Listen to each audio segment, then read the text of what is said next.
2027 का litmus test यानी विधानसभा उपचुनाव पर 9 सीटों को लेकर सबकी निगाहें गड़ी हुई थी।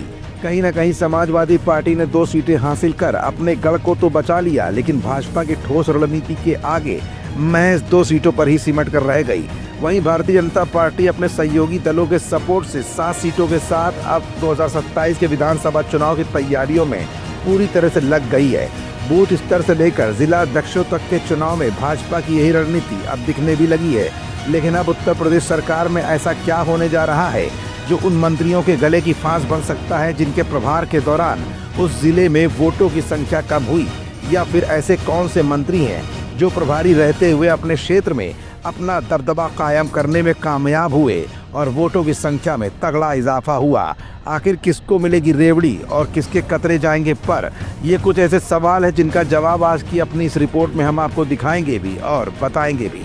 दरअसल उत्तर प्रदेश में मौजूदा योगी आदित्यनाथ की सरकार में आने वाले दिनों में मंत्रिमंडल में फेरबदल देखने को मिल सकता है।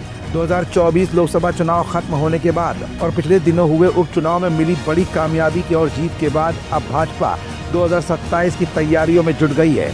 इसी कड़ी में अब विधानसभा चुनाव के लिहाज से सरकार से लेकर संगठन तक फेरबदल होने की तैयारियां शुरू हो चुकी हैं। 2024 लोकसभा चुनाव के दौरान जहां 2 यूपी के मंत्री सांसद बनकर केंद्र चले गए, तो उन जगहों पर भी अब नए लोगों को शामिल किए जाने की चर्चाएं तेज हो गई हैं। सूत्रों की माने तो भारतीय जनता पार्टी के मौजूदा प्रदेश अध्यक्ष भूपेंद्र चौधरी भी आने वाले दिनों में वापस सरकार का हिस्सा हो सकते हैं। प्रदेश अध्यक्ष बनने के पहले भी वो प्रदेश सरकार में मंत्री रह चुके हैं और अब उनका कार्यकाल खत्म होने के बाद वो दोबारा से मंत्रिमंडल का हिस्सा बनाए जा सकते हैं। दावा ये भी किया जा रहा है कि भूपेंद्र चौधरी को PWD विभाग मिल सकता है। भारतीय जनता पार्टी में इस वक्त सांगठनिक चुनाव की प्रक्रिया चल रही है। इस दौरान पार्टी में बूथ अध्यक्षों और बूथ कमेटियों के चुनाव हो रहे हैं। वहीं बूथ के गठन के बाद दिसंबर के पहले हफ्ते में मंडल के चुनाव होंगे और इसके बाद जिला स्तर पर चुनाव होंगे। फिर जिला अध्यक्षों के चुनाव के बाद प्रदेश स्तर पर संगठन में भारी बदलाव होगा। जानकारों की माने तो भारतीय जनता पार्टी 2027 के विधानसभा चुनाव के लिहाज से संगठन और सरकार में फेरबदल करने की तैयारियों में जुटी हुई है।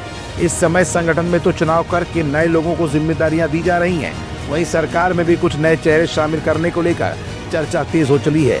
वहीं कुछ लोगों को सरकार से वापस संगठन में भेजे जाने की चर्चा भी चल रही है। हाल के दिनों में हुए 9 विधानसभा सीटों के उपचुनाव में मैनपुरी की सीट पर समाजवादी पार्टी के गढ़ में काफी सेंधमाली करने वाले अनुजेश प्रताप को भी आने वाले दिनों में भाजपा मजबूत पद देने की तैयारी में है। भारतीय जनता पार्टी समाजवादी पार्टी के गढ़ वाली जगह पर नेताओं को अच्छे दायित्व देकर उनको 2027 के लिए मजबूती से लड़ाने की रणनीति पर जोर दे रही है। भारतीय जनता पार्टी अब पूरी मजबूती और ठोस रणनीति के साथ 2027 की तैयारियों में जुट गई है। करहल को लेकर अनुजेश यादव का अगर कद बढ़ाया गया तो कहीं ना कहीं अब समाजवादी पार्टी के लिए मुश्किलें भी खड़ी हो सकती हैं, क्योंकि करहल में भले ही जीत तो समाजवादी पार्टी की हुई, लेकिन वोट प्रतिशत और मार्जिन की कमी अनुजेश यादव के पद और कद को बढ़ाने में कामयाब हो चुकी है।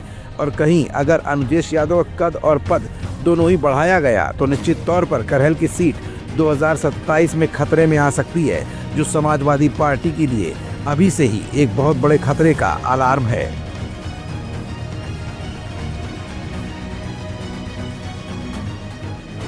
हमारा channel Indian news services INS like, share and subscribe करना ना भूलें।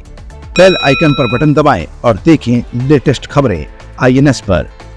INS, हर भारतीय की आवाज।